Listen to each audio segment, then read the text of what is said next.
লাউ পাতায় নোনা ইলিশের পাতুরি এইভাবে একবার বানিয়ে দেখবেন, বারবার খেতে মন চাইবে। সবার প্রথমে একটা গোটা নোনা ইলিশের মাথাটা বাদ দিয়ে বাকি অংশটা ছোট ছোট টুকরো করে কেটে নিয়েছি।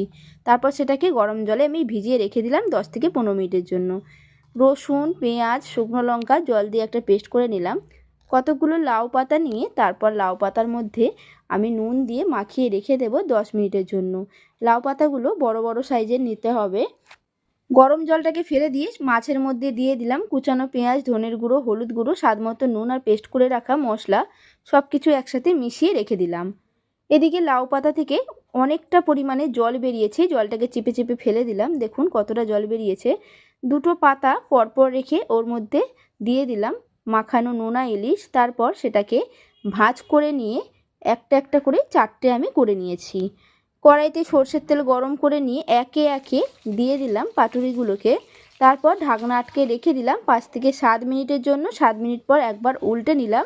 তারপর আবারও এটাকে ঢাকনা আটকে হতে দেবো 10 থেকে 15 মিনিটের জন্য। মাঝখানে আমি একবার নাড়াচাড়া করে নিয়েছিলাম। রেডি হয়ে গেল লাউ পাতায় নোনা ইলিশের পাতুরি। কেমন লাগলো অবশ্যই কমেন্টে জানাবেন।